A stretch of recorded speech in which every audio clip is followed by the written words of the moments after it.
Hello, my dear children, welcome back. Today we are going to start chapter 9, that is internal trade. Chapter 9 and 10 combined volume है और जिस तरह से हमने chapter 7 और 8 करे हैं जिनके combined weightage 20 नंबर की थी, उसी तरह से अब chapter 9 और 10 इनकी combined weightage भी 20 मार्क्स की है और बहुत ज्यादा टॉपिक्स इसमें हमें कवर अप नहीं करने हैं। और जब हमने फर्स्ट चैप्टर करा था क्लासिफिकेशन ऑफ बिजनेस एक्टिविटीज, उसी में हमने क्लासिफाई कर लिया था कि जो ट्रेड है वो दो तरह के होते हैं, internal trade and international trade या एक्सटर्नल ट्रेड। इंटरनल ट्रेड और कई तरह के इंटरनल ट्रेड के बारे में हम पढ़ेंगे। So let's connect to commerce and let's learn about every minutest detail of the internal trade.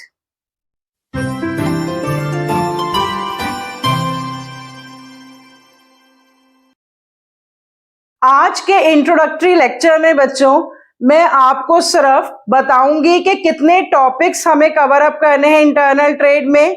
मैं नंबरिंग कर देती हूं हमेशा शुरू में ही, ताकि कोई भी topic as per the CBSE syllabus हमारा मिस ना हो और शुरू में ही आपको क्लैरिटी भी हो जाए कि what are the things we are going to learn in this chapter.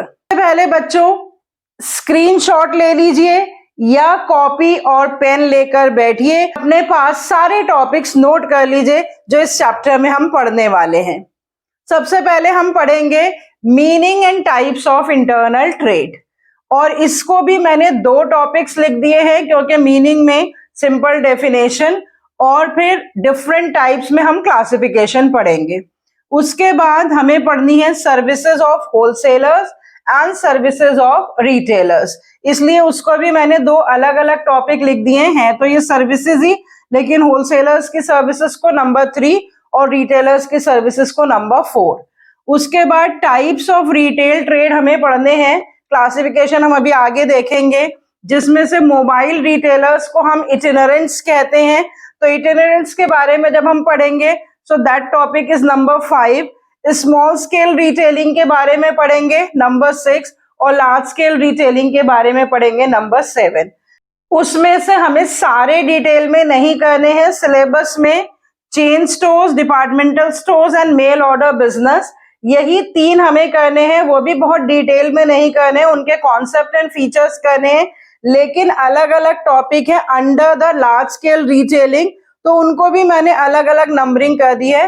Departmental stores की number 8, chain stores number 9 and mail order business number 10। Last but not the least is GST के बारे में। वैसे तो हम बहुत कुछ पढ़ चुके हैं इकोनॉमिक्स में भी और अदर सब्जेक्ट्स में भी, लेकिन गुड्स एंड सर्विसेज टैक्स के बारे में वो क्या कॉन्सेप्ट है वो हम जानेंगे, क्योंकि वो इंटरनल ट्रेड से ही रिलेटेड है। उसको मैंने लिख दिया नंबर 11। सो छोटे छोटे से, बहुत बड़े बड़े टॉपिक्स नहीं है, टोटल सिर्फ 11 टॉपिक्स हैं। तो इस चैप्टर के 11 टॉपिक्स हैं। इंटरनेशनल ट्रेड के भी टॉपिक्स जब हम पढ़ेंगे तो कंबाइन जब हम दोनों चैप्टर्स के सारे टॉपिक्स कर लेंगे, उसके कंबाइन वेटेज 20 नंबर की है। इंटरनल ट्रेड को डिफाइन करने से पहले या उसे क्लासिफाई करने से पहले मैं ये आपसे जानना चाहती हूँ कि जो भी प्रोडक्ट्स एंड सर्विसेज आप लोग खरीदते हैं या अवेल करते हैं वो आप कहाँ से लेते हैं। तो अगर एक लिस्ट बनाकर बैठे आप कि सारा दिन में जो आप सामान खरीदते हैं या जो लॉन्ग टर्म के लिए आप सामान खरीदते हैं या जो भी घर के लिए सामान खरीदते हैं, स्कूल के लिए सामान खरीदते हैं, वो सारा का सारा सामान आप एक्चुअली कहाँ से खरीदते हैं। आई थिंक कोई भी वो सामान डायरेक्ट फैक्ट्री से जाके नहीं खरीदता है। हम लोग या तो ऑनलाइन खरीदते हैं या दुकान पर जाके खरीदते हैं। जब हम दुकानों पर जाकर खरीदते हैं तो हमारे पास अलग अलग तरह की दुकानें अवेलेबल होती हैं जहां से हम सामान खरीदते हैं।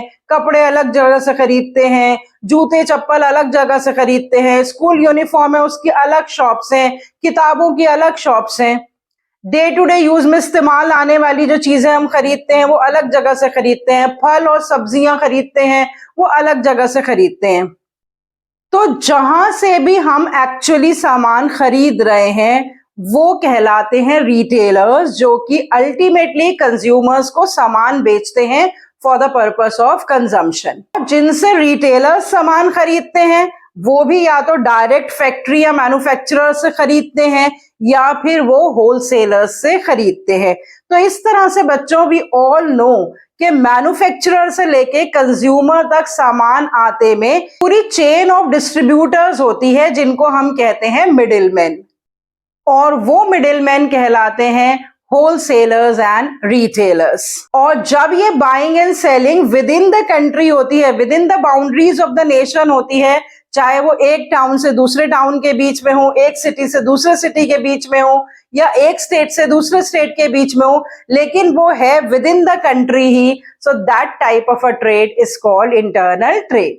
सबसे पहले देखिए इंटरनल ट्रेड, जिसको दो पार्ट्स में क्लासिफाई किया है, wholesale trade and the retail trade.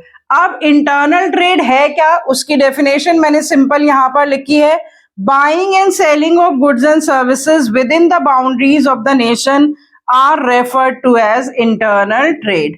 तो मतलब बाउंड्रीज ऑफ द नेशन के बीच में जो भी ट्रेड हो रहा है, ट्रेड का मतलब बाइंग एंड सेलिंग।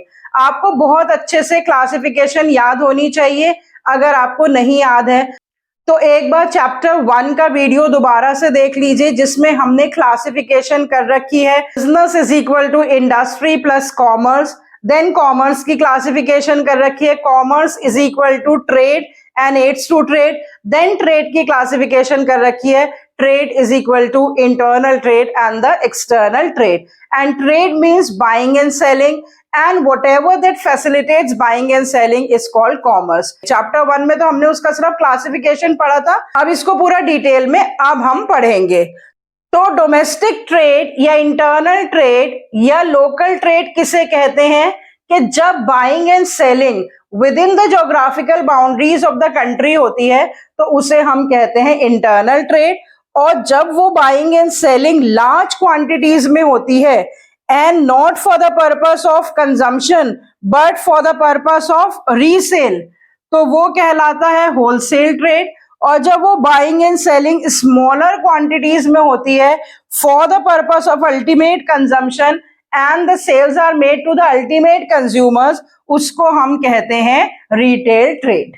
और services of wholesalers and retailers अभी हम बाद में पढ़ेंगे। रिटेल ट्रेड को भी फर्दर सब क्लासिफाई करा है।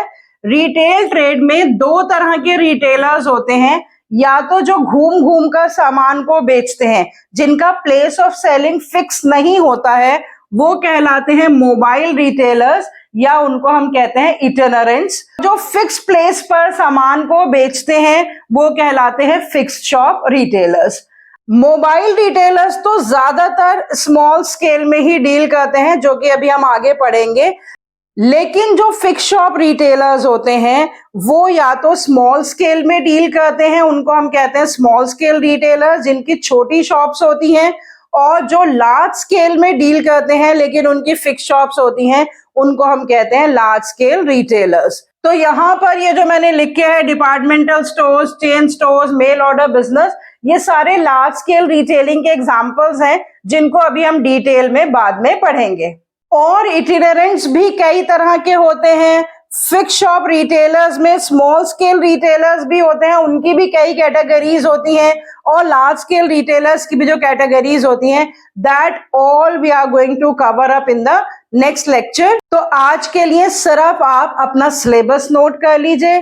डेफिनेशन मैंने बता दिया आपको इंटरनल ट्रेड की, होलसेल ट्रेड की डेफिनेशन बता दी है, रिटेल ट्रेड की डेफिनेशन बता दी है, और क्लासिफिकेशन चार्ट आपके लिए बना दिया है, जिससे आपको पूरे के पूरे टॉपिक्स जो हमें इस चैप्टर में कवर अप करने हैं वो भी समझ में आ जाएंगे, और पूरा क्लासिफिकेशन इंटरनल ट्रेड का भी समझ में आ जाएगा।